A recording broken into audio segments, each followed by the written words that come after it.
Well, it looks like we are live. Good evening, fuckers. Here we are with the much promised or threatened, depending on your point of view, Train Simulator Classic live stream. Feels like it's been a while since I last did a live stream, but yeah, maybe it has been. Although it could just be the fact that I've done so many videos since the last one, way more than I had done probably for the last couple of years, just from these Train Simulator Classic request videos, which have been great. So, you know, don't take that as a complaint. I've been, yeah, really enjoying doing those, so keep them coming, you know. Now, at the moment, we don't have anyone viewing. As soon as I say that, Jim crops up. So we have one. According according to my stream info here, the current views are currently at 0. So there you go. Jim's made it despite the fact that no one's watching. Try and figure that one out.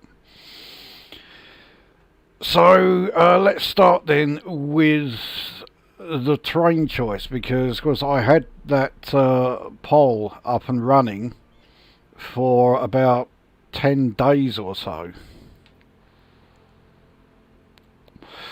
And the four options were the Class 221, the Super Voyager, the Class 370, the APTP, the Class 390, the Pendolino, and the Class 801, the Hitachi Azuma.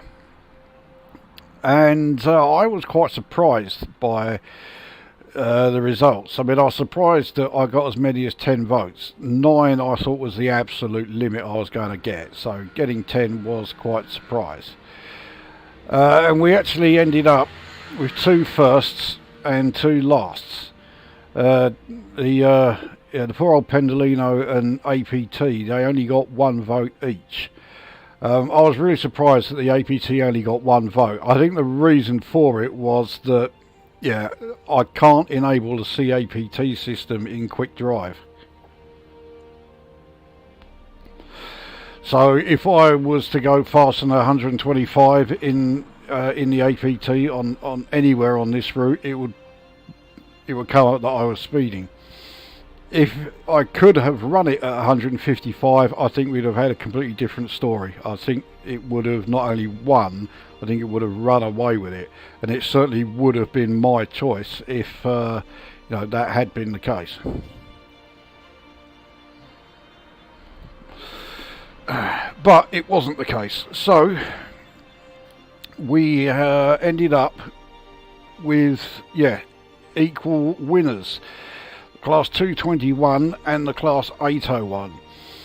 So because it was a joint win, I got the casting vote, and as you can clearly see, I went with the Class 801. And it's not because I don't rate the 221, far from it. It's because, well, the 221 may be making another appearance. We'll find out as and when that happens, or if it happens. It all rather depends on how well this thing goes. So speaking of which, the route. Well, I've mentioned the route in plenty of the request videos. We are going from London King's Cross to Edinburgh Waverley. It's a journey of 393 miles, on rails. As the crow flies, it's not quite that much. It's not a hell of a lot different, because there are vast amounts of this route. We are basically following the entire East Coast Main Line. And I would say at least 75% of this route is on completely dead straight track, more or less from Welwyn Garden City right up to Newcastle. It's pretty much a just constant straight line. So that also means we'll be able to be, going at the top speed, which unfortunately is only 125 mph. This train could easily do 140. In fact, I reckon this train could perhaps match the APT and do 155. But no, we are limited to 125, and I think we will be doing that for about 80% of the journey. Still rather surprised that Jim's the only one who has commented. Mind you, I am starting an awful lot earlier than usual. Usually I start these things at 7:30, but because this entire route is going to take something in the region of 4 to 4.5 hours, I've had to start it quite a bit earlier than usual. So as far as actually doing this route, we're having to do it in stages, so there are going to be stops along the way. So the first stop is Peterborough. Second stop will be at York. The third stop is at Newcastle, and then from Newcastle we are going straight on to Edinburgh Waverley itself. So yeah, not a huge number of stops, but there are going to be some. As far as the specifics, I've set it at autumn. Who knows why? And we are leaving at 8 o'clock in the morning, so that the passengers here will hopefully be in Edinburgh for lunchtime. And weather-wise, it's cloudy, and I do believe that the weather is set to get even more cloudy as we are making our way through this line. And by the time we hit York and are making our way to Newcastle, it's going to be absolutely pissing down. So, and Erodian has also joined us. So anyway, that is the setup. So I think, considering how far we are going, I think we need to get underway.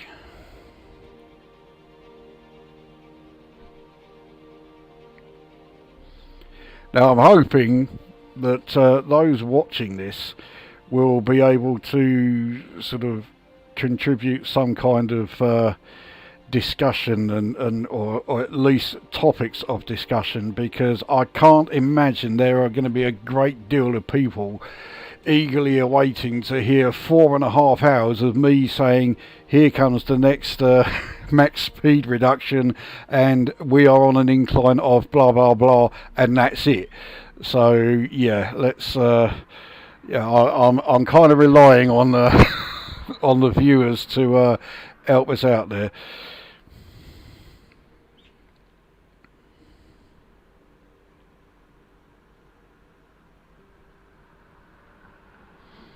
I did actually, this is going to sound almost impossible to believe to some people, but I did actually reboot my PC prior to starting this stream. So the PC should be at its best.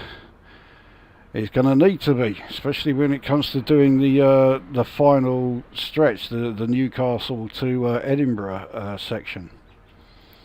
Anyway, here we are, and we can clearly see why I think the 801 not only won the poll, but was the best choice, because magnificent view. You don't really need to do a great deal of external shots to be able to get a great view of the track ahead and the scenery, which is just as well, because if I turn to the side, you're not going to see a lot that way, and obviously the same applies to this side. So let's get the train set up. We want it set for daylight running, which is markers only. And I don't think we're really going to need the reading light on, but I certainly am going to need the desk illumination, and particularly as we are going through York to Newcastle, where it is supposedly going to be pissing down rain. I keep saying supposedly, but yeah, take it from me, it will be. Right, I'm pretty sure the master key is on. So we are all set to go. So here we are at King's Cross Station with a magnificent Class 43 right there. And even though I do much prefer the original livery, the Intercity Swallow livery does look good. There's no denying that. It's certainly a damn sight more impressive than the livery we have on this thing, which is fuck all. Right. Well, everything is set. We are in, I believe, a 9-car train.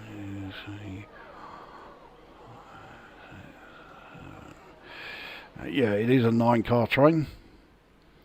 This thing is actually an emu, believe it or not.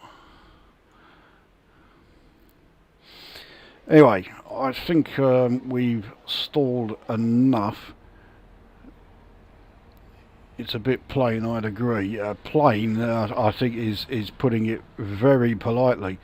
There are third-party reskins available for it. Believe me, I've been looking absolutely fucking everywhere to try and find them, and it always looks good. It's like, oh, this one will work, and then eventually you'll get to some point in the requirements, and it's Armstrong Powerhouse something or other, and it's like, oh, fuck off. So yeah, we've had to stick with a very plain looking 801. Anyway, let's get underway. So we are leaving King's Cross behind us. A rather infamous part of London, but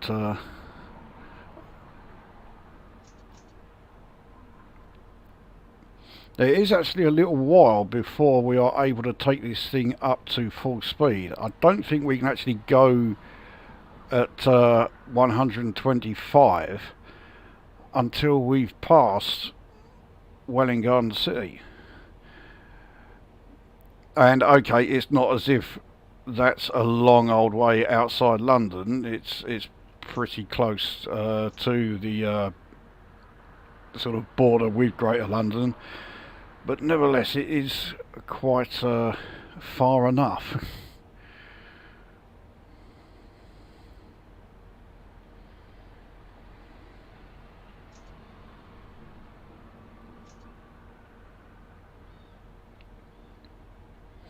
It is also, yeah, we are just crawling along as we leave the terminus, but it really does feel painfully slow when you're in this thing, just crawling along at this sort of speed, because you know how fast this thing can go. But yeah, the line speed rather sort of dictates that you are not going that fast. I mean, we are soon going to be able to go up to 45. We can't do it yet, but we can do it now.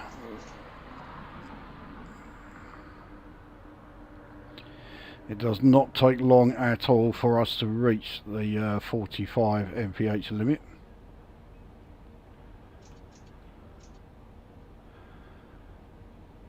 Okay, we can do it so quickly that I do rather need to slow down the acceleration when we are on the verge of getting there. So very soon be able to get it up to 65. There we go.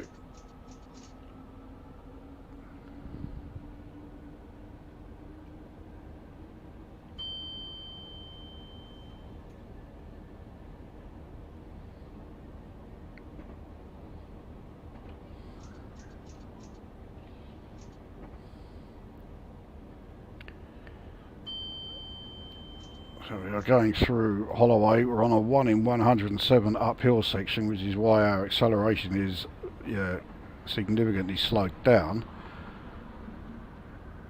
As we are approaching the Emirates Stadium, which I'm sure, a very popular sight among everyone watching this. I say everyone like it's a huge number. I'll be amazed if it's up to as many as 5.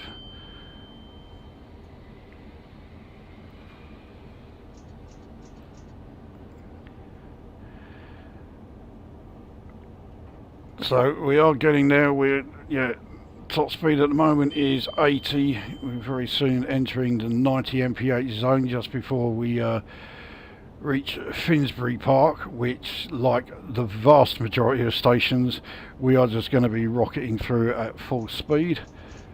So there we go.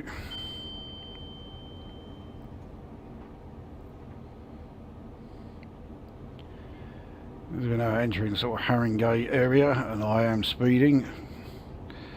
Christ, I only took my eye off the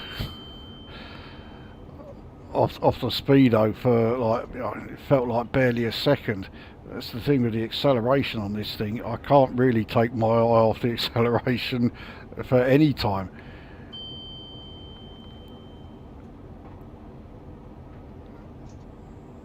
So 95 mph section coming up.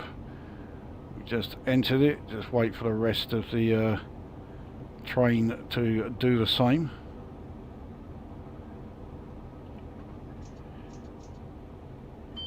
FPS takes a bit of a hammering around here because of this vast sea of electricity pylons and cabling and everything else.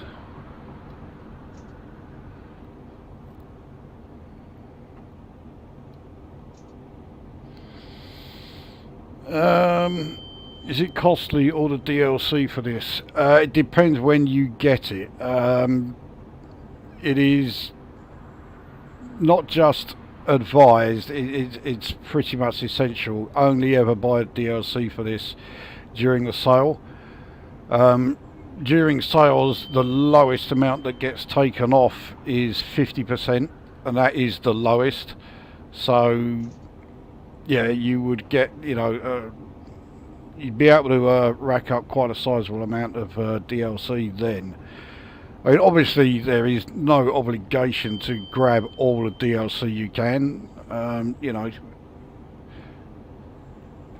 but I like to have a variety of routes, and I certainly like to have a variety of trains, so I will sort of, in the end, I will have all of the UK routes and locos that are available to get. It's probably going to take me a while to do, but I will get there. It can be, hence purchases normally made during the Steam sales. Yeah, exactly. I mean, granted, I didn't do that today with the route and the loco that I bought today, but I was particularly keen to get them, so yeah. So we're now in a 100 mph section.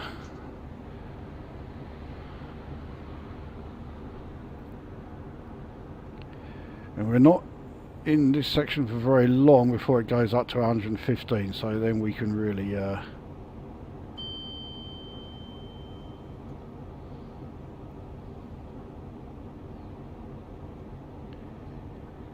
well, I say really open the taps. I mean, it doesn't take, you've seen, it doesn't take long for us to reach the speeds of the new speed limit.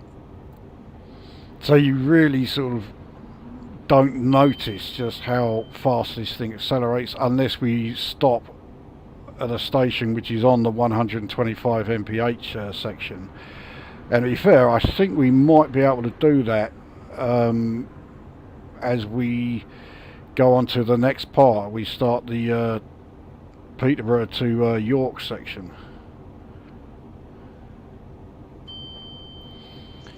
Alright, we could do with making up the speed we've lost, and now we are in the 115, so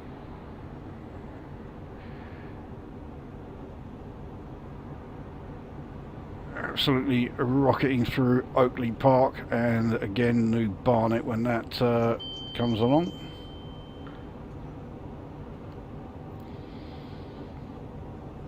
The last train game I had was Evening Star on the BBC. That also came out for Commodore 64. I've never played it, but I have seen videos of it. I'm pretty sure Gansteith did do a review of it, but for some reason, maybe he'll come along a bit later and we can find out. But yeah, quite a few of his review videos have disappeared. I can only assume he has taken them down for whatever reason, but yeah, there's not as many of them as there was. I do like his review videos as well, so yeah, I think it's a shame that they are not all still up there.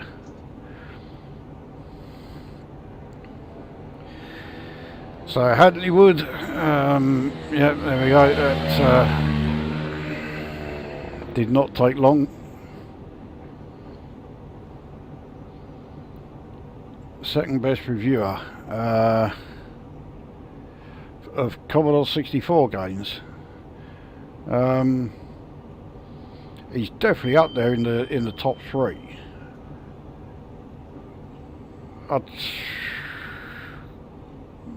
Yeah, I would probably have him at number one, and I would put Polar Ventris at number two. I mean, Polar Ventris never really did actual like game reviews. His was always like first impressions. A lot of the games that he was showing, he had never even seen before, let alone played before. But yeah, I liked the way he did his stuff. I liked his humour. He was yeah, he did some great videos. Shame he hasn't done any for years. But you know, I know just as well as anybody that yeah, when you've had enough, you've had enough, and you get even more sick of people constantly asking you to do more of them. Yes, who can overlook the mighty John Gage? I mean, the thing is, in a way, John Gage was the one that started me off doing mine. It was a sort of combination between John Gage and Gansteith. On the now defunct Elite Bastards website and the forums there, I'd been talking. Well, actually, it was Gansteith who first mentioned the idea of doing like video reviews of Commodore 64 games. We'd been talking about Commodore 64 and also a lot about Doctor Who and Blake 7 and all this. And I must admit, I was a bit dismissive of the idea, partly because I didn't know how to go about doing it. And he was saying, oh yeah, it's pretty easy. And he decided to do sort of like about 2 or 3 just to show. And that was how his review started. So I looked at those, I thought, okay, right, it doesn't seem too difficult. But I wasn't sure if my style would go down very well. So I was looking through other reviews and I stumbled across John Gage's review of Formula 1 Simulator for Commodore 64. And of course, hearing it, I thought, right, okay, so I can get away with saying what I really think. So yeah, I decided to give it a go, and that's how that all started. I can't actually remember what I did first, if it was me Commodore 64 game reviews or if it was me Elite Dangerous videos. I know they sort of started roughly the same sort of time, but I can't remember what was actually first. Number 1 present company accepted. Yeah, I would certainly not put myself anywhere inside, you know, the top 100. Oh, you know what I'm like. I will never sit here and say I'm the best at anything. I don't even like admitting that I'm good at anything gaming related. So, yeah, it's the old modesty thing. Anyway, we are fast approaching Welwyn Garden City, which means that the 125 MPH zone, or the first of them, is not that far away.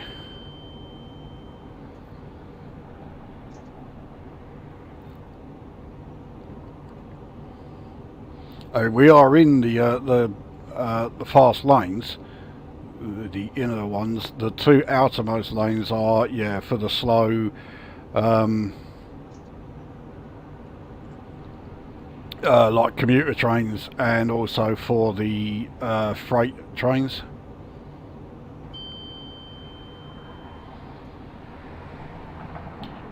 We're certainly an infinitely better train driver than me. Well, so I don't know about that. I mean, all right, I've reached level 50 in the game, so I suppose if you're going to go by that measure, yes. But then you don't do very many of the like career scenarios, so I'm sure if you did, your score and your level in the game would be a damn sight higher than was it 14 at the moment, isn't it? Anyway, so we've been through Welwyn Garden City, and we have Welwyn North coming up pretty fast.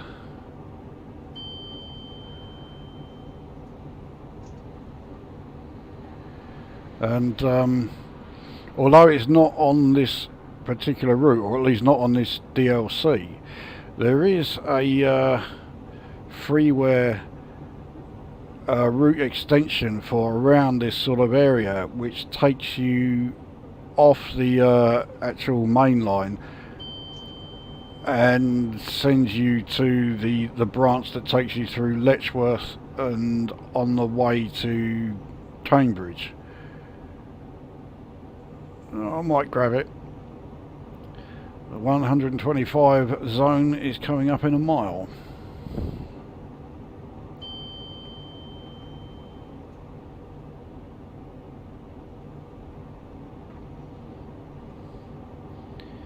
So I'll let the speed drop a little bit while we're approaching it, so we can actually see some more of the acceleration rate.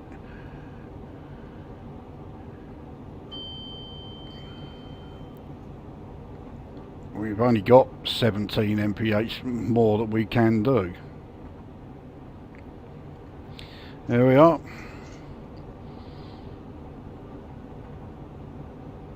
I mean, yes, it just flies through.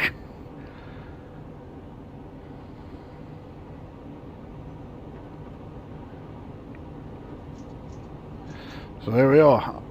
I mean, that's how long it takes to get to, 125 mph. So Nebworth coming up. We've got no, no one turning up rather late for the music festivals. Do they still do Nebworth music festivals? I've not heard of it for quite some time.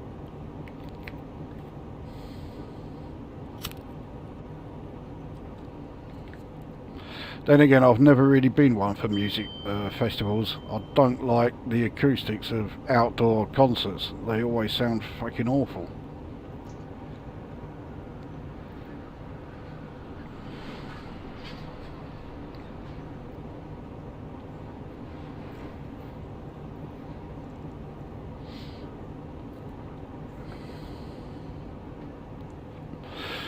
You two are still the only two watching this. Stevenage coming up. Now I think it is at Stevenage station where, say, that other freeware DLC starts, and yeah, it takes you off eastwards to it takes you through Letchworth, I think, towards like Isle of Ely, and I don't know where it goes after that, but I know it does then start heading northwards up to Cambridge.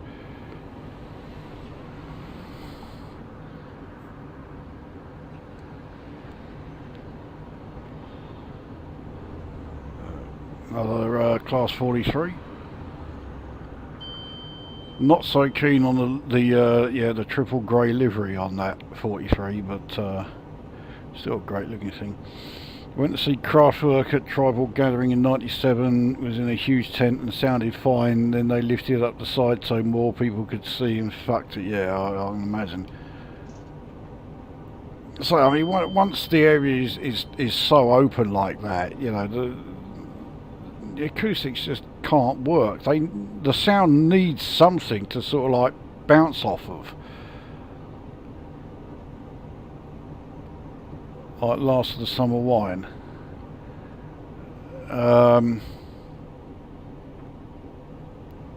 Yeah, I'm not sure of the connection there, but I mean, Last of the Summer Wine is one of those sitcoms that it absolutely mystifies me how that lasted so long.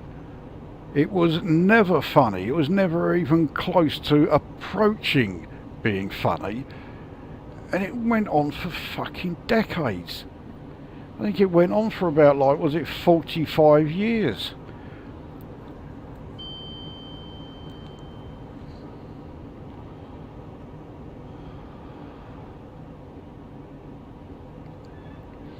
I mean, they all looked like the cast from it, and yeah, it wasn't funny. No, it certainly fucking wasn't.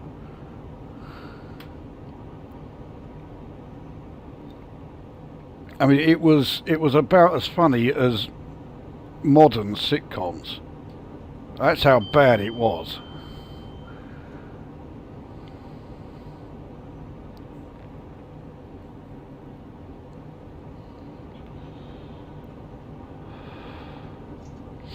Alright, let's go back up to 125. We managed to drop about 6 mph there. We had quite a few 319s and 322s passing us. I thought we'd have a bit more variety in there. Well, I did see a 700 as we were coming out of King's Cross. That really does crop up quite a lot. In fact, there's another one there. There's a 700.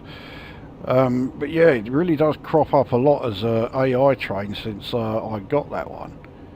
It's also a good train to drive, actually. It's a DLC worth having if you've got the route that gives you the career scenarios.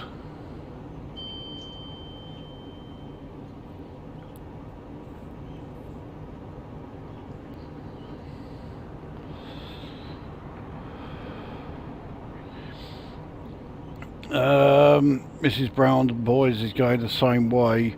It's like, why is this crap on the telly? Well, let's be honest, Mrs. Brown Boys had me thinking that from the moment it first started. That is literally the worst ever. By going the same way, I mean lasting longer than it should. Yeah. And I remember, I think it was about 2 or 3 years ago,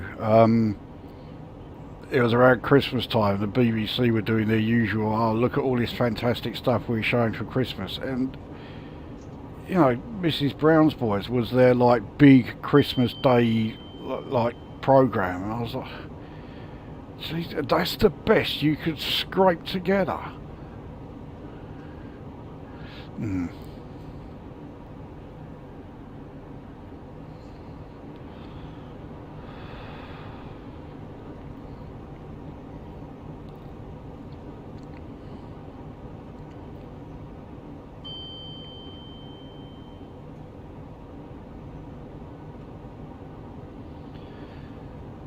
So Peterborough is already a mere 40 miles away. Then again, this is one of the shortest sections of this run.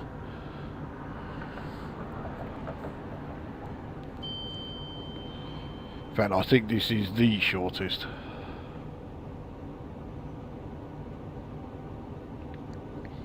You're in a 125 mph section. Yeah, I keep letting the fucking speed drop too much.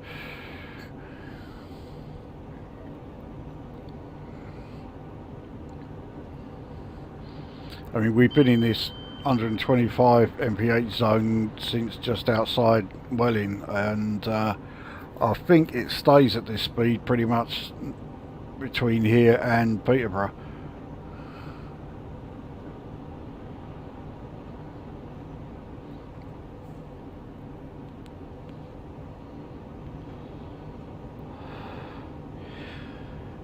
I mean, it does show how powerful the engine in this thing must be. I mean, I've only got it in notch 1 and we're still accelerating while we are at 123 mph just in notch 1 power.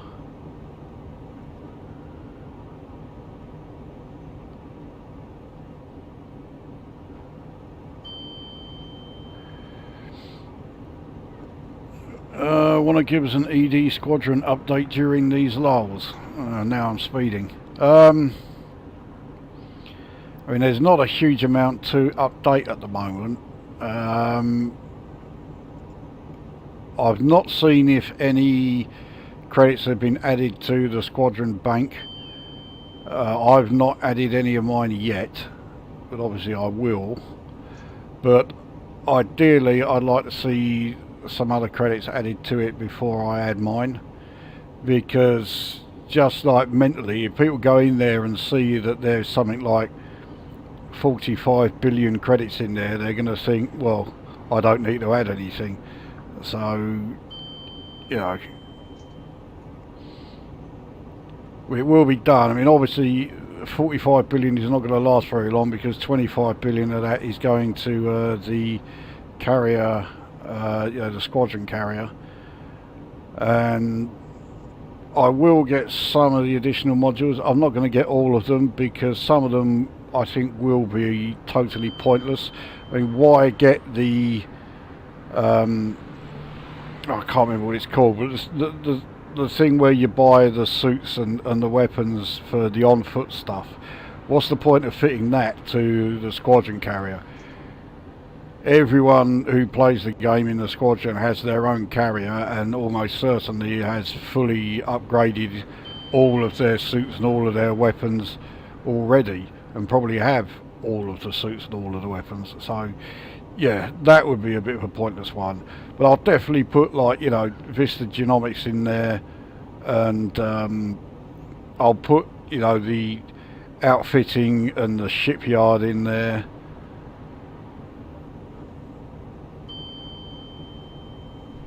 So yeah, you know, it'll be worthwhile.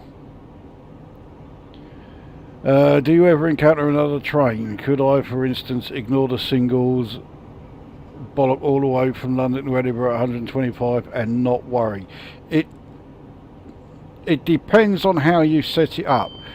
You can set it up so you can do that. You can select that you are the only train on the line, and you can do it all the way. But I haven't done that, because I'm not so keen on doing that. So there is always the chance that there is a slower train in front of us somewhere, and the signals will will certainly let us know. But really, you need to be doing either career scenarios or workshop scenarios, or even standard scenarios, and then the chances of that happening are it's much more likely.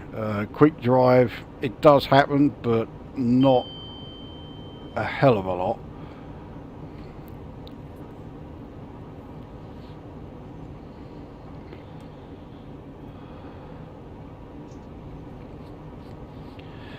I've had to put in a support call because I keep getting those errors. I wonder if that is because you're trying to rejoin a squadron that you had left. I've got to be honest, I really don't get why you did that, but still, it's been done. But yeah, I have a feeling that is at least partially why it's doing it. It might be that you have to be out of the squadron for a certain amount of time before you can rejoin it.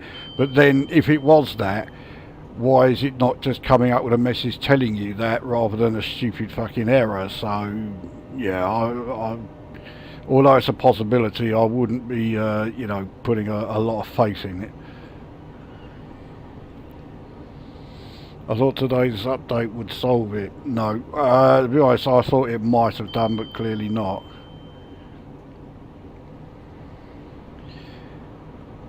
So we're now on one of these many sort of very long and very straight stretches.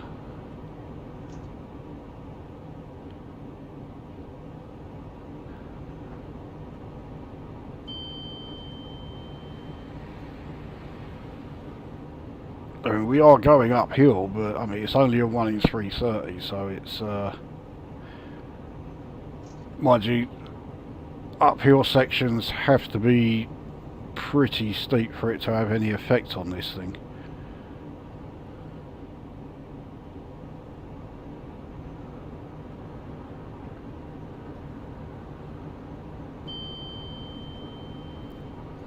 Yeah, one thing I haven't done yet is yeah, any external shots, so I'm not sure what all that is.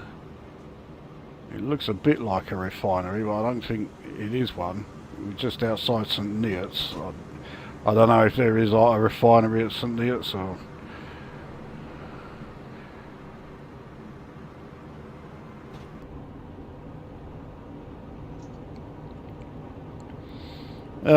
It was just to look through the perks and stuff in my own way. There were plenty of videos on the subject, but they didn't help me. I mean, I'm sure there are now, but you know, it's it's a bit late now. But you know, actually, when it comes to the perks, it's something that I actually... There's like a bulletin board within the squadrons, and I wrote like a bit of a note on there, but obviously you've got to be within the squadron to be able to read it. The perks, they're not permanent, so if anyone is doing something and there's a perk available, then, you know, just message me in game saying, can you change the perk to blah blah blah, and yeah, I'll do it, no problem. So we've got speed reduction coming up to 120. Well, it's not going to kill us.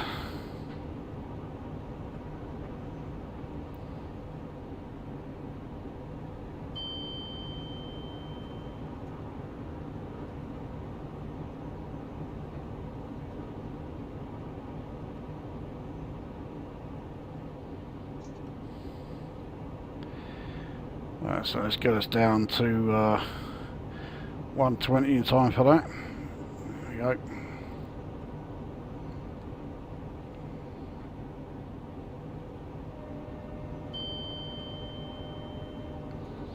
It is quite the weedy sort of train horn on this thing.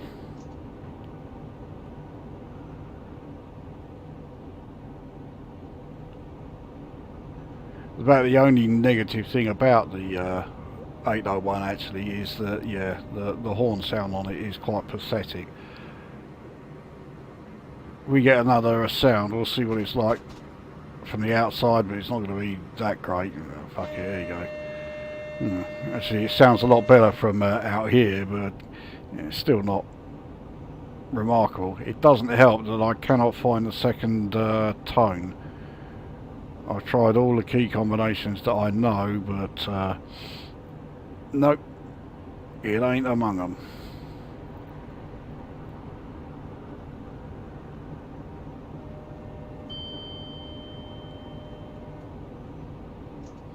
We'll be able to go up to 125 in a sec.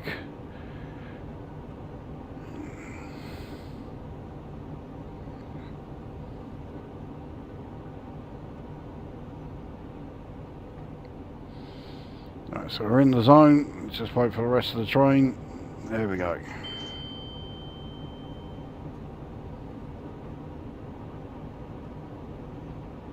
I mean, it really does not take long.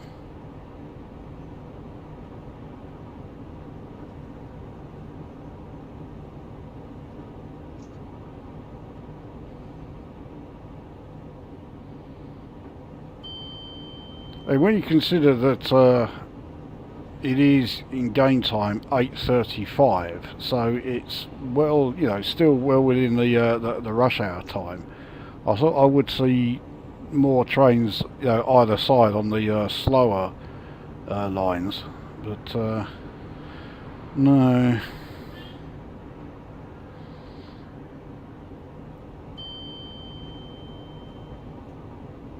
Well, we will certainly be seeing more of them as we get. No, there's another 700. But yeah, as we get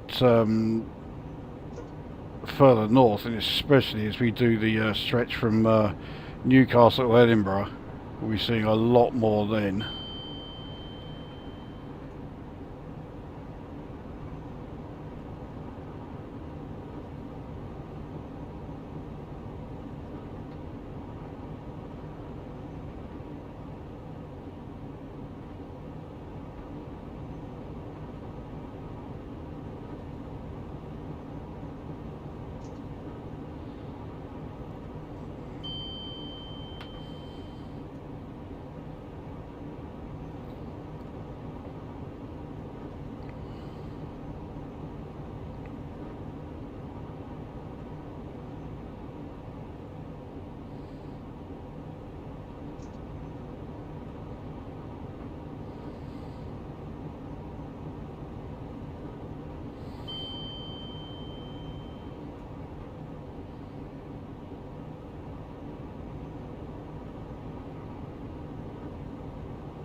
I have no idea why there's only 3 lines here.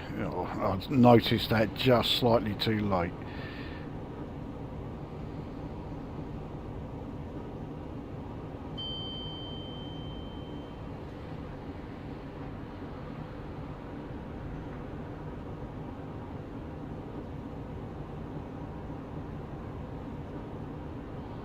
So the southbound line looks like, yeah, fast and slow trains sharing the same line.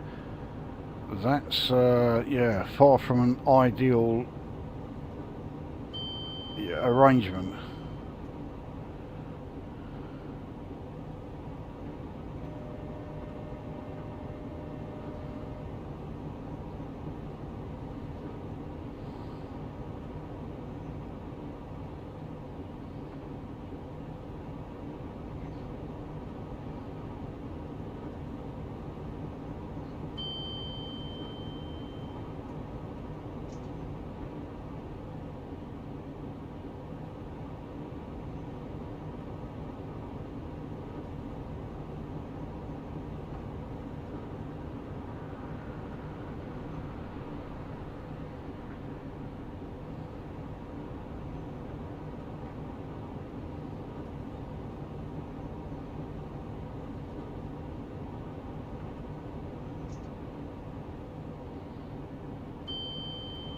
So Peterborough is now only yeah, 12 miles away, so we really are racing through this one.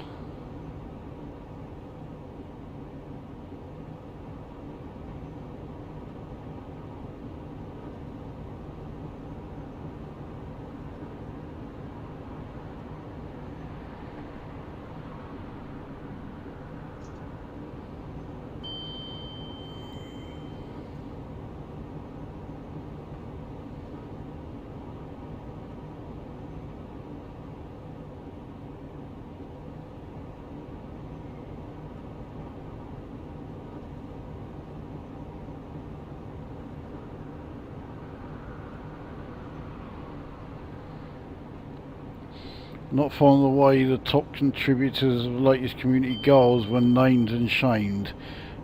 Congratulations, you have no life to speak of and spend all your time in this game. Yeah, I mean, let's face it, that was certainly true. I mean, I only did it for, I think, like a day and a half, and I got myself easily into the top 50%. That was absolutely fine for me.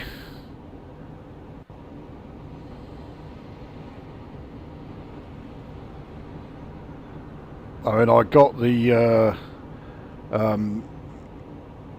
you know, the modified cargo racks. So I've not fitted them to anything yet, but I have got them. Right, so this 105 section, we are certainly going to need to brake for this, but the brakes on this thing are every bit as impressive as the acceleration.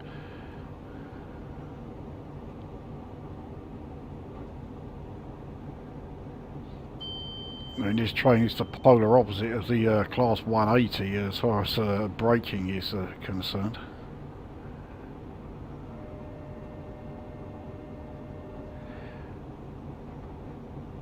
So we're now down to just 2 lines. But yeah, Peterborough is just 7 miles away, so that might explain it.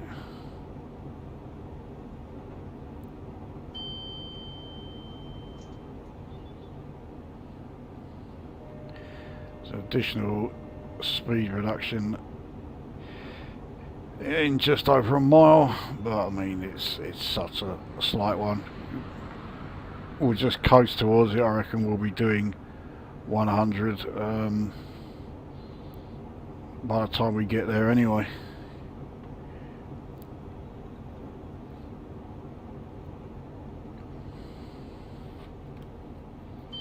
Yeah, there we go. It's a fairly short speed reduction, and we can take it back up to 115 after that.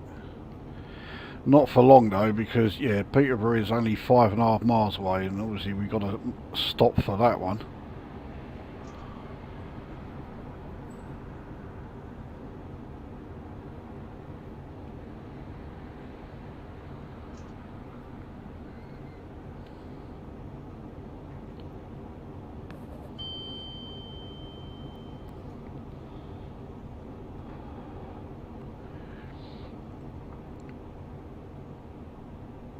That braking is pretty impressive. Yeah, braking on this thing is, yeah.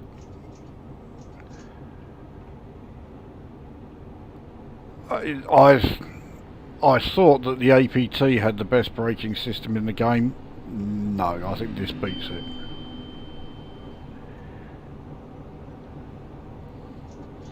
Well, I think this does actually use the same braking system as the APT. You know, the number of trains on you know, the UK network today that are still using features that were first introduced in the APT is yeah.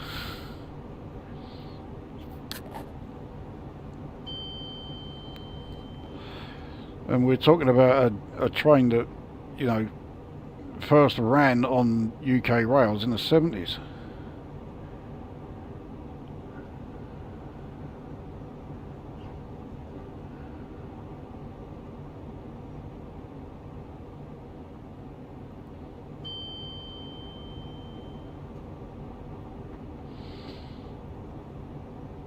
So we don't have to brake too hard for here. In fact, as usual, I braked too early.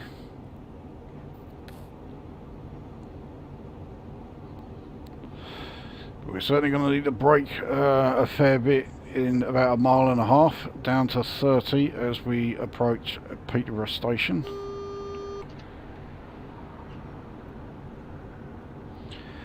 Double yellow is fine. Next one, even if the next one's single yellow, we're okay.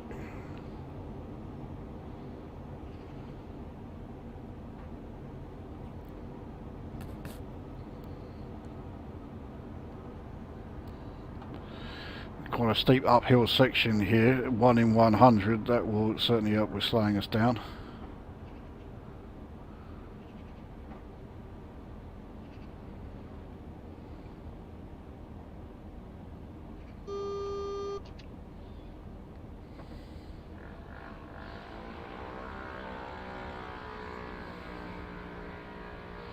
So yeah, it is a single yellow. That was the alert for the single yellow. The previous one was the alert for the speed reduction.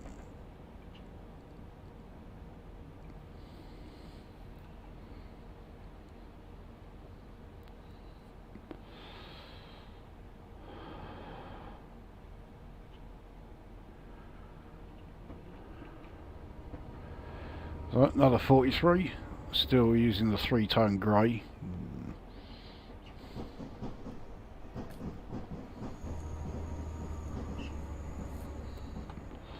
So that's why the 30 limit there came up a lot earlier, because yeah, we're changing on the points.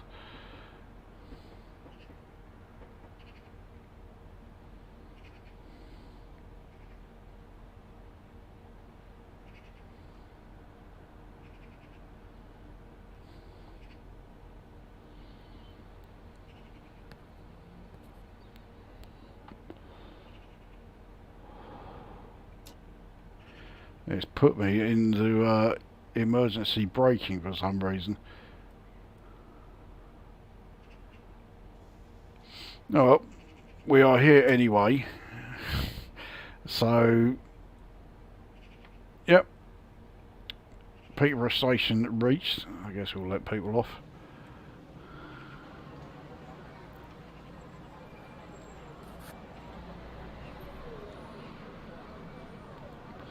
So part 1 done in next to no time.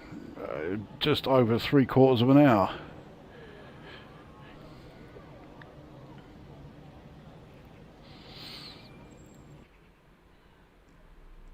So penalty brakes applied 9 times, it said there, even though it only actually applied it once. Speeding 3 times, well, I'll take that. Right. So let's say it will take us 12 minutes to get the train ready for the next section, which is right here. So this one I have never driven on because I only got it earlier today.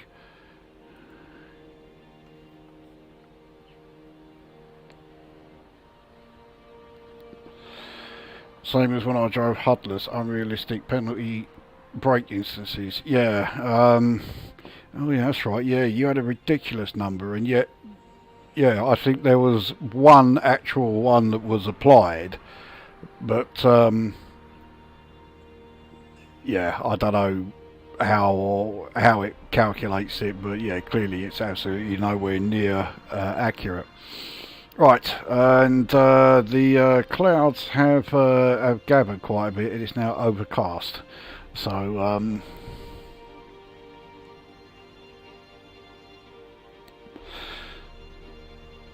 I can't actually remember what platform we pulled up on. I think it was platform 3, so, and I can't choose that anyway, so yeah, for some reason we're now leaving from platform 4, even though we arrived at platform either 2 or 3. Are you stopping at Grantham? I did when I did it in real life. You stopped at Grantham? I mean, okay, I was doing London to Leeds when I was on this line in real life, but yeah, after Peterborough, our next stop was Sheffield. So Grantham sounds like it's relatively close.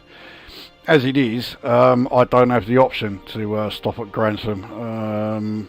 Okay, it does crop up here, but well, okay, if it gives us the option to stop at Grantham, we'll do it. Well, I don't think we'll be moving for a particularly long time before we reach there. I don't think Grantham's that far from Peterborough, is it? Anyway, let's get part 2 up and running.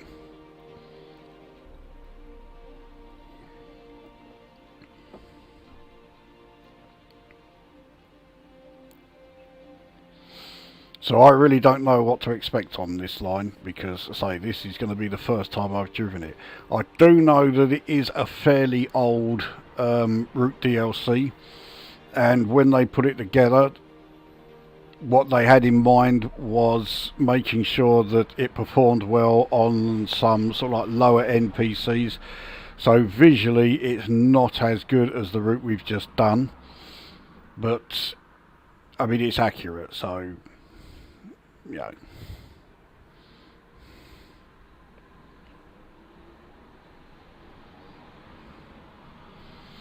I think this is quite a long section as well. I think it's over 100 miles.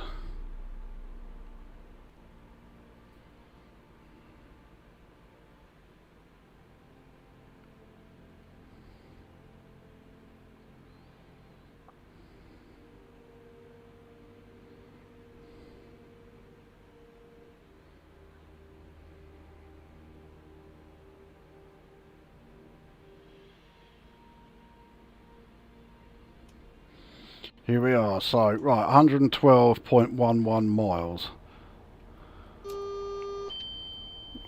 That's less than I thought, but yeah, you can see that visually it's nowhere near the level that we've just seen on the previous DLC. So that's due partly because of the age and partly because they wanted to make sure that it ran well on lower end PCs. So we have to set up the train again, which is not going to take long. There we go. That is everything. Right, let's get underway. So we've got quite a slow start. We'll treat that 25 as if, that's the speed limit right from the get-go. But then it's not long before we then hit the 115 section.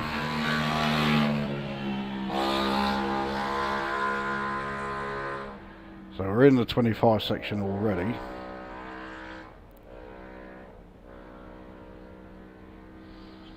Okay, so we're only doing 25 while we are on the points taking us onto the main line itself. So we may be able to hit 115 before the entire train passes this. Basically, once the entire train is off those points, we should be able to here we go. Oh, it's 105. That'll do. And now it's 115.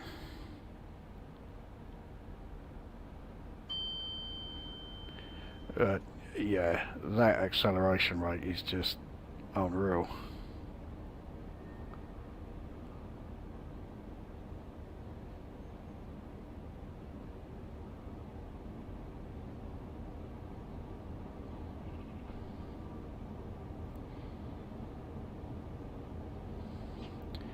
In less than a mile we will actually be able to take it up to the 125 max.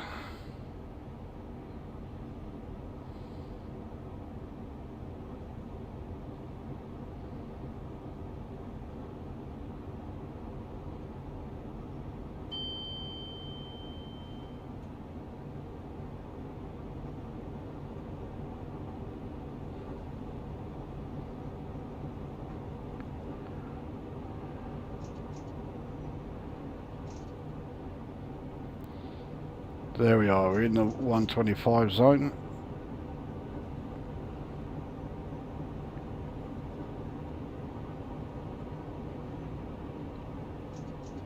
So, I mean, it really does feel like we barely left Peterborough and here we are already doing the max speed. That motorbike sounded really cool. I hope he does that again. Yeah, so do I. I've noticed that a lot. I've noticed that a lot in your DLC. Speed changes with no indication on the HUD or track side. Yeah, I mean there are a fair few with no HUD indication. The numbers of them that have no track side indication is probably a lot lower, but they're not always easy to see. This looks like a 125 coming up. Yeah, there we go. Proper class 43. With much better livery than the last couple we've seen.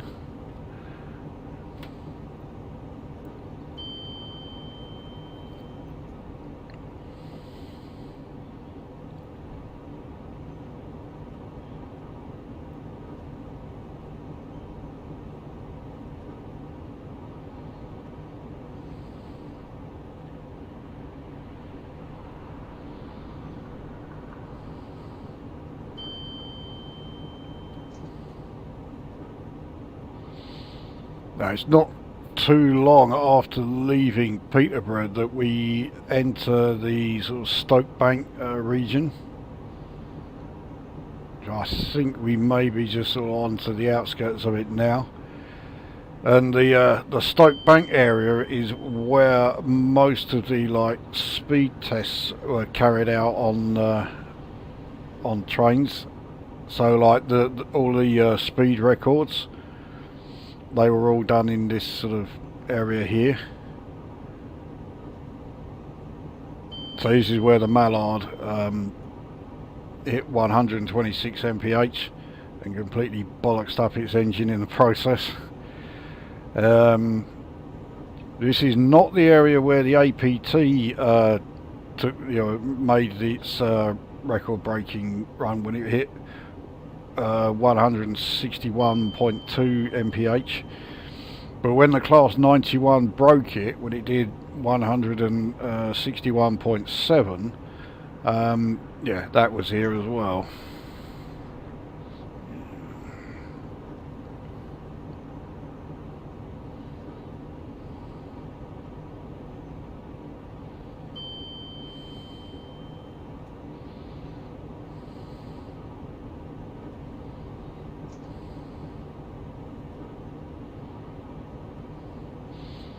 I am pretty sure that for the vast majority of this line there's a Class 56 going by there.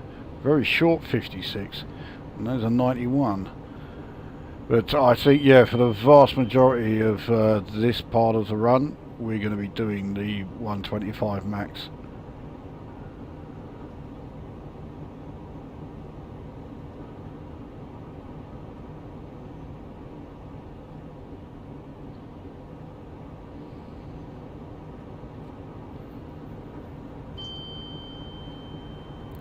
When you buy this route, there are actually a couple of locomotive DLCs that come with it. One of them is the Class 91. Yeah, great. I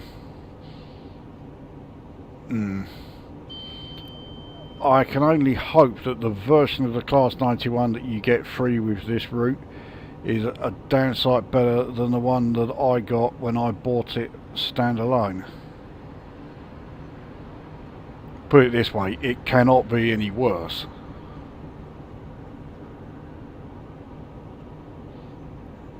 But it also comes with a Class 66, and there's another 56. Quite a few of those floating around. And it also, Shock Horror comes with a Class 158 variant. Just about every route does.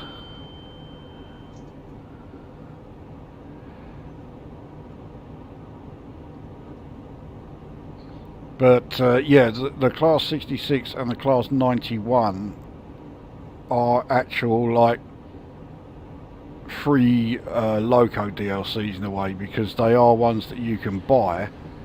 But yeah, if you get this route, you'll get those two included with it free. So kind of, makes this route even more worthwhile.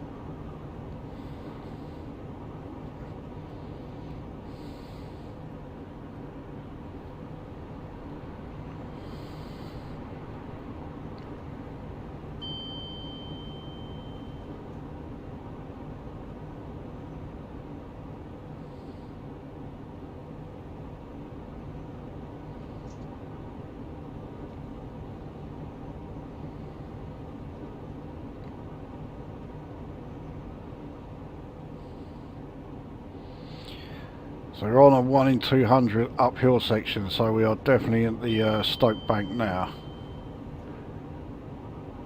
That was a Class 89. What the fuck was that doing here? Alright, things I did not expect to see. Yeah, that was definitely one of them.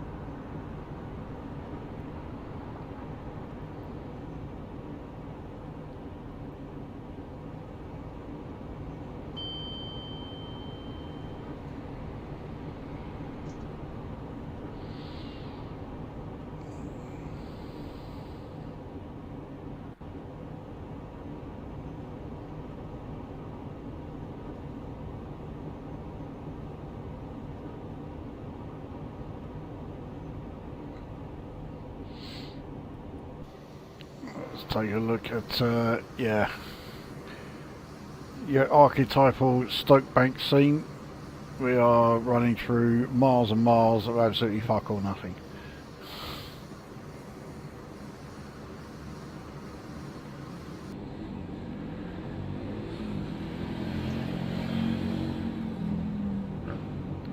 I mean, to be fair to the people who did this particular route DLC, I'm not sure who it was. I don't think it was Dovetail Games.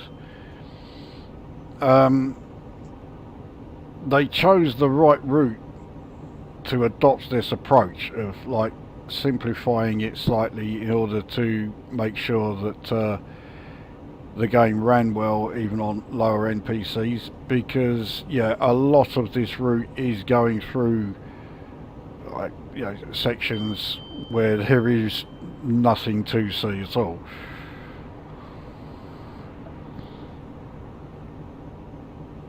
Shame we haven't had a chance to see the lean angle on the 801. The trouble is the 801 doesn't lean.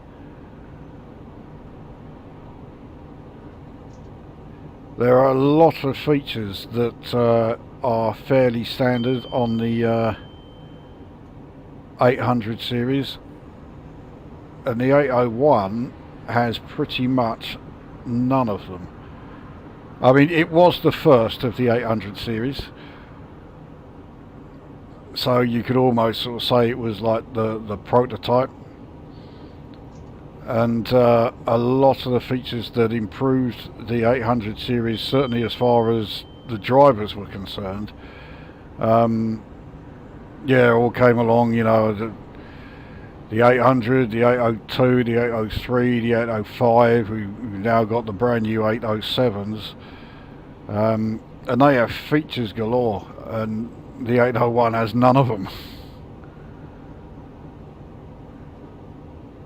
The only thing that all of them have is extreme unpopularity among passengers.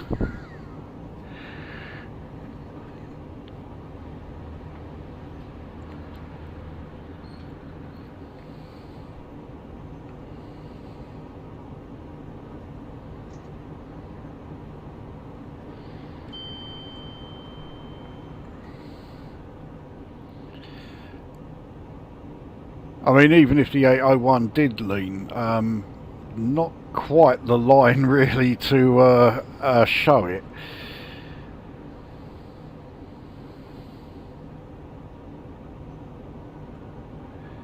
We've got to brake slightly to get ourselves down to 115. I've braked way too early, but there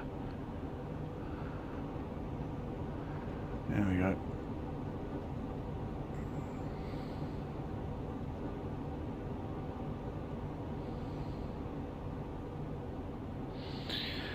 So this is Stoke Tunnel that we are approaching.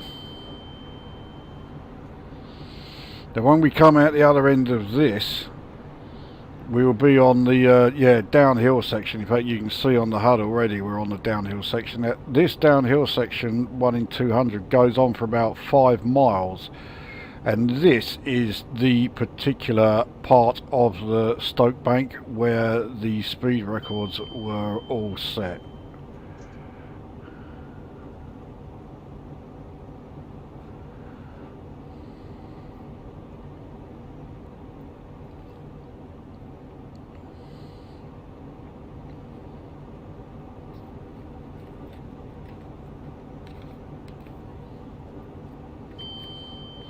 So what I was saying earlier about thinking that Grantham wasn't that far away from Peterborough, yeah, that turned out to be absolute fucking horseshit, didn't it?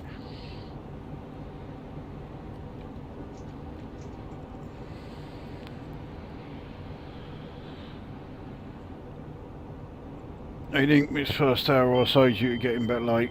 From that view, I see the 801 was chosen. Yeah, I had the final say because the 221 and the 801 tied with 4 votes each. In fact, I was going to say something about that. The reason why I went with the 801, as well as preferring it, because it has such a great view. But also, I say, if this goes well enough, maybe let us know in the comments a bit later on, or in the chat rather later on. I will do a second one, which will be the London Paddington to Penzance run. I need about 3 more route DLCs, which I don't yet have, so there's no point requesting it at the moment. And right, we'll stop at Grantham as Jim asked us to. Yeah, now with that run, the London to Penzance, part of that line is not electrified.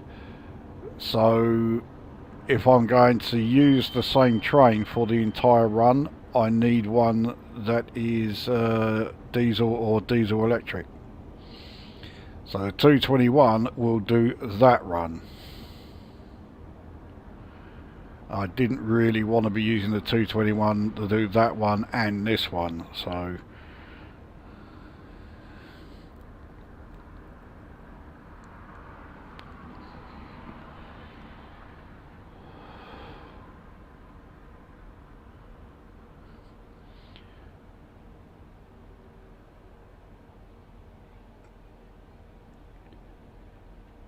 I think I can release the brakes slightly, over coming in rather hard. There's another 89. Now that shows this is cobblers, because there was only ever one 89 ever built. And that's the second one we've had go past. So yeah, something certainly ain't right there.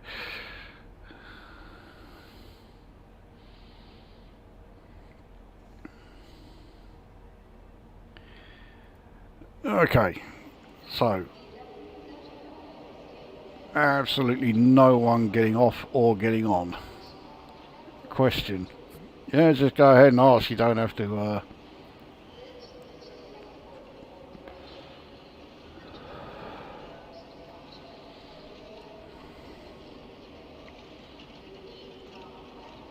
Right, I can't tell when the doors are shut on this fucking thing. Doesn't look like they are yet though. Oh, hang on, maybe they are.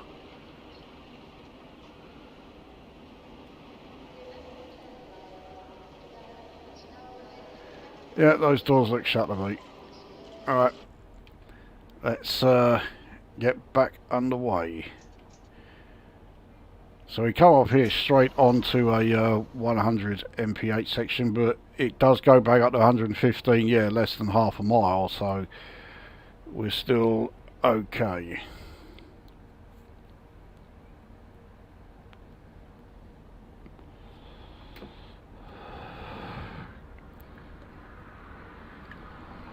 Shame it didn't go straight back up to 125 rather than 115, but there you go.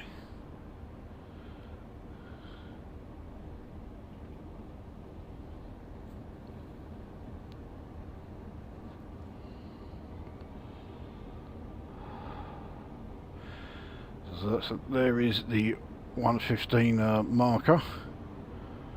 So absolutely no risk of speeding. Even in this thing, we can't accelerate that quickly.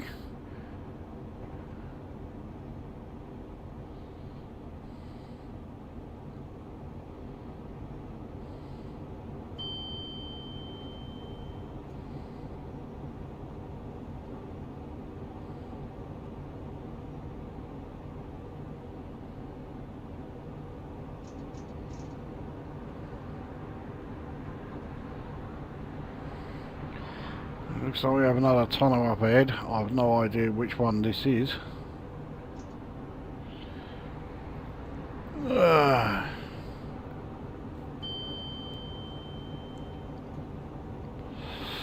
How did you get your train to Grantham? I can't find a scenario with that station. I am not doing a scenario, that's why.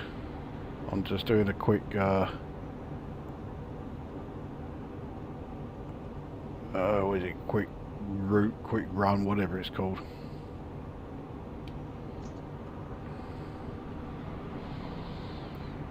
You don't stop here. No, I wasn't going to, but Jim asked me to, so I did. And I have no intention of stopping at Retford.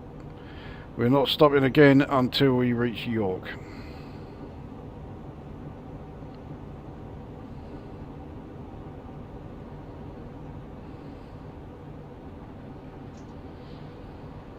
Right, so on to the 125.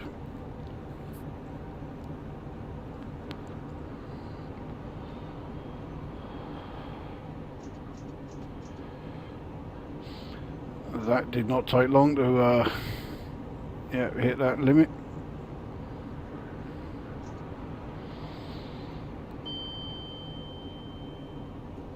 You can stop anywhere you like in quick drive or free roam. Yeah, exactly. Yeah.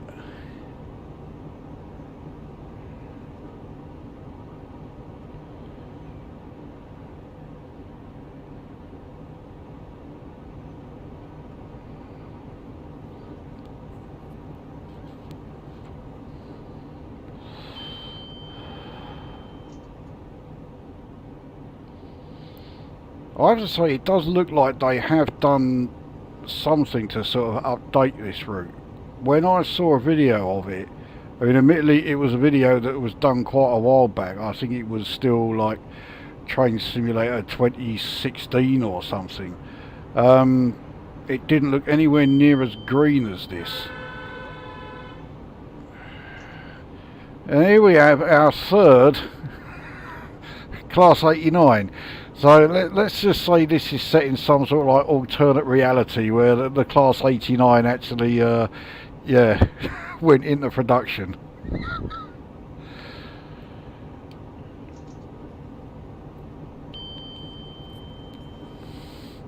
At least that one was actually, you know, forming a train. It wasn't just, you know, the engine alone.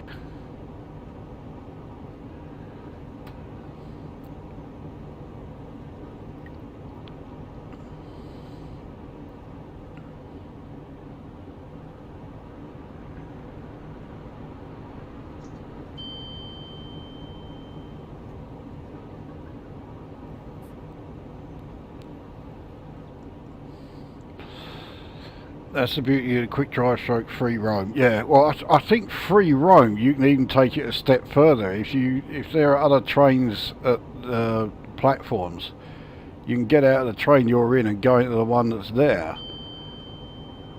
I think you can do that anyway. I don't usually bother with free roam. In fact, I would say it's at least 10 years since I last even tried free roam. But I do seem to vaguely recall that that was an option.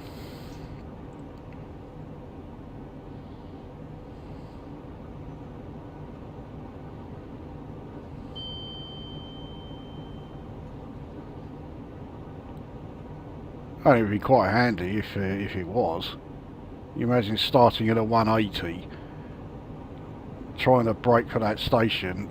Yeah, as soon as you stop, you think, right, I've had enough of those fucking brakes, and change to anything that, you know, any other train that comes along, even a 158.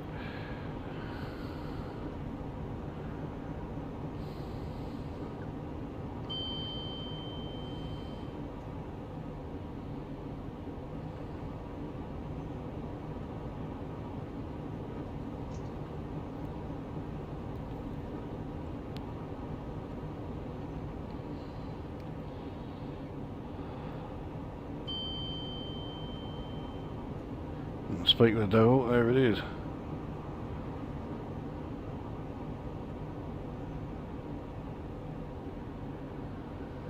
I don't know why they are running 158s on this line. I mean, they could be running any number of much better multiple units than that.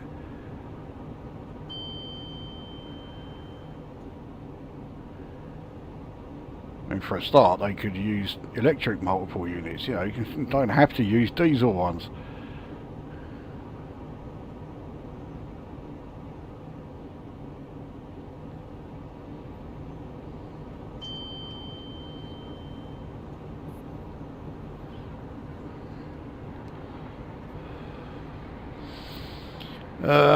I think free roam is like railfan mode, but you can take control of any train. Have yet to try it myself. I stick with career and quick drive modes. Yeah, if I'm playing the game, you know, and I'm not doing a request video, I'm always doing career scenarios.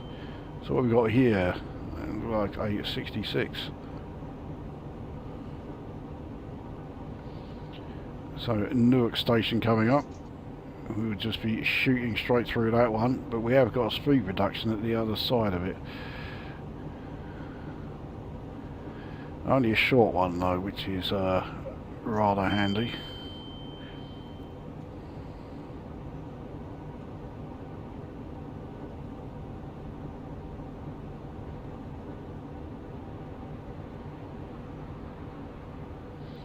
I have a feeling my minimum braking is not going to get us down to 100 in time. I'm going to have to put a bit more on.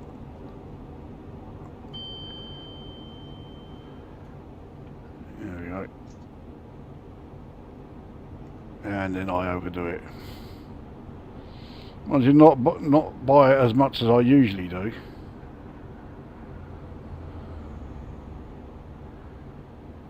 Now that bit that just turned off there, I'm trying to place where that would be going.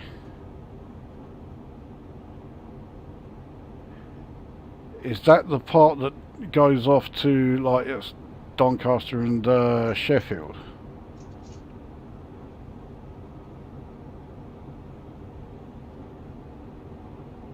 And then if it is, it's going in the wrong fucking direction, isn't it?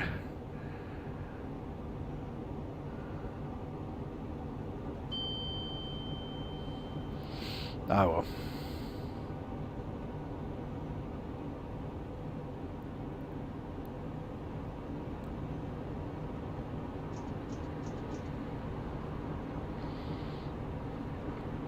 I think the 158 has been popular across the country since the late 80s. It can go anywhere and it's probably cheap and efficient to run. It being cheap is definitely the number one reason why it is absolutely everywhere. It's also like very standard parts, so if it needs, you know, any sort of like maintenance or any parts replaced, it can be done easily. That's another pretty big reason for it. It's the same reason as why the Class 47s, when they were still operational, they were absolutely everywhere, because they could do pretty much anything you threw them at, or threw at them. They could do it no problem, and yeah, all very standard parts, so maintenance was a doddle.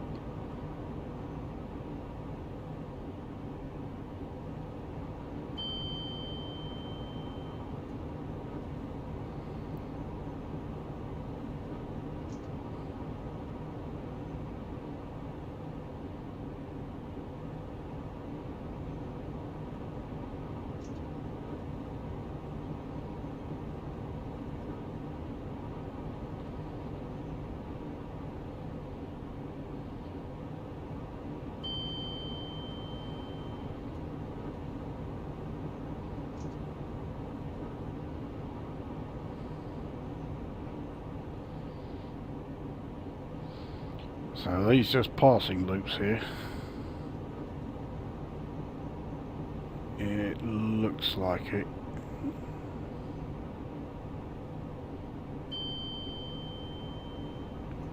Yeah, they are.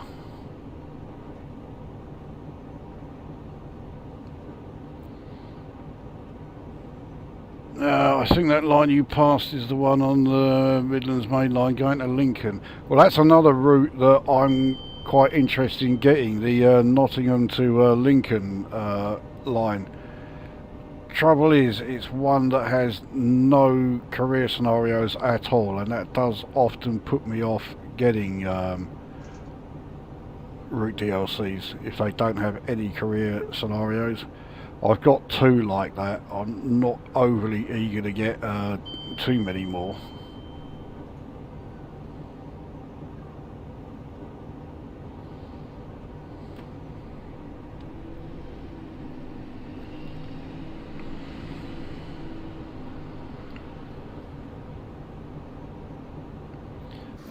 We haven't had any exterior shots for a while, but yeah, just like the last one, I mean, we are just going through, yeah, vast areas of bugger all nothing really.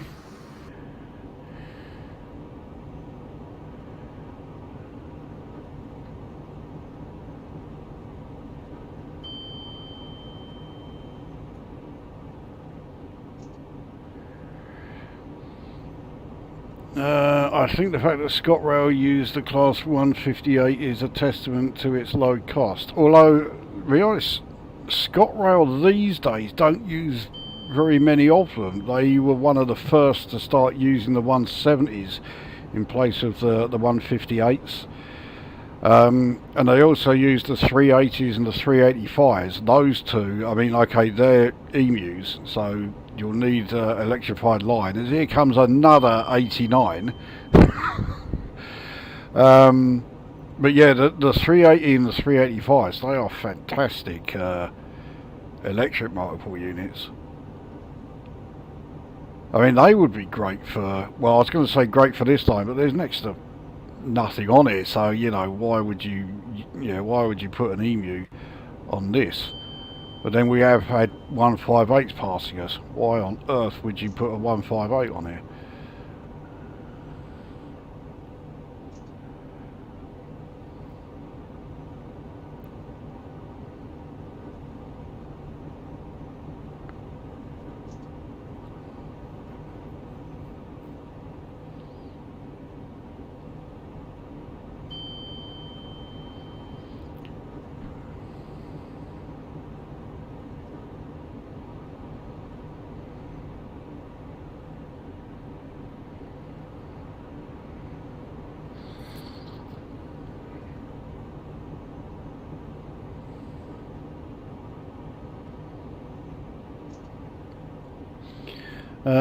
I'm the same, I prefer ones with scenarios and achievements. Yeah, the achievements I'm not hugely fussed about, although the chances are getting one that doesn't have any achievements, I'd be amazed if there even are any. Yeah, no career scenarios.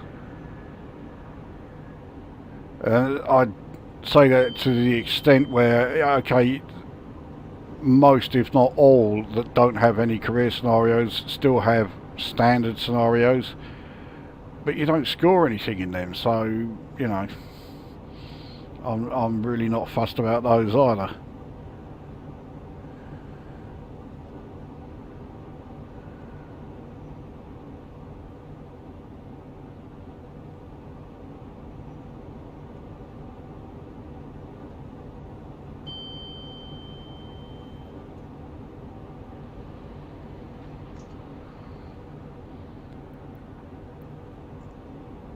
Well, we can get back up to 120 fairly soon.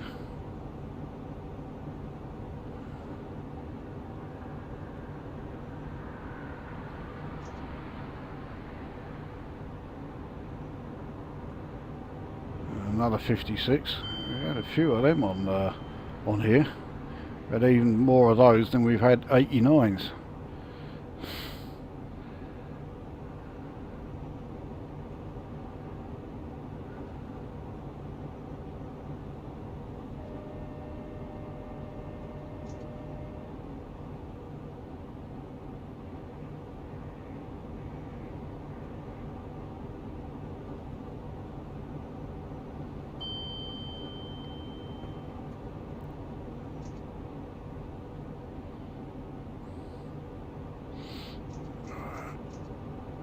I won't take it full throttle because it's not going to take us very long at all to get back up to 120 mph.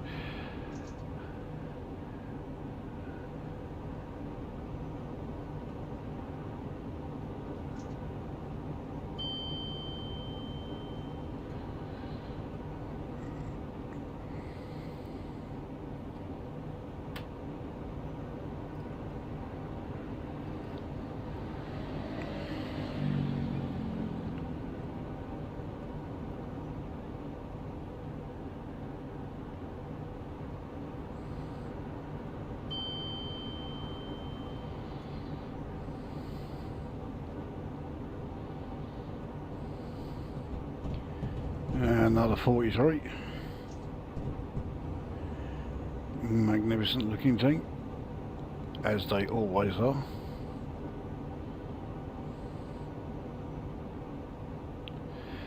No idea what station that was.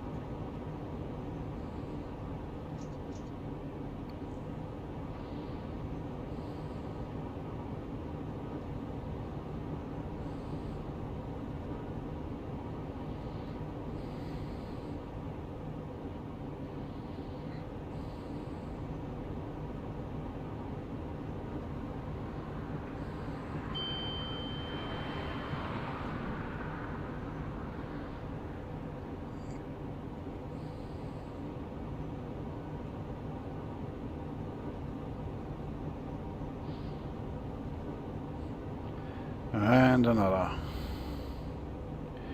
Yeah, you never tire of seeing those things.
These must be just 2 more passing loops.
Well, as it's a bit quiet at the moment, as we have another 43 going past, I can tell you that yeah,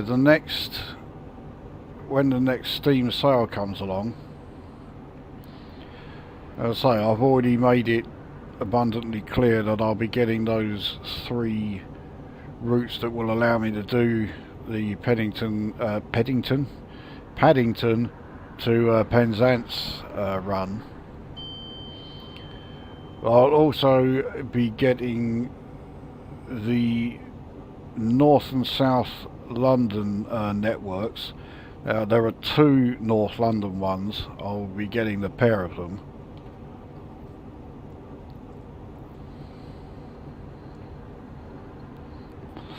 So yeah, they're going to be around sort of like Halloween time. That's when I'm assuming the next sale will be. There will be, yeah, a fair few new routes getting added.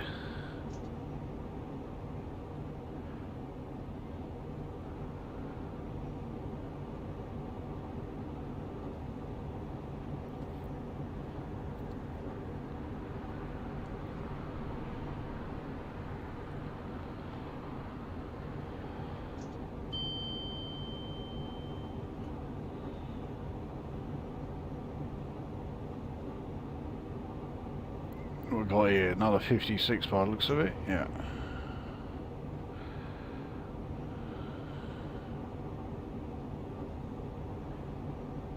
Rather surprised actually, I've not had any request videos for the 56 yet. I just realised I've been in this 125 mph section for ages and not actually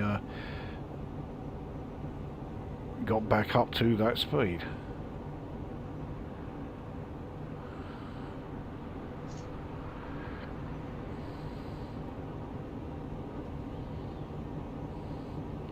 Oh, that's taken care of that.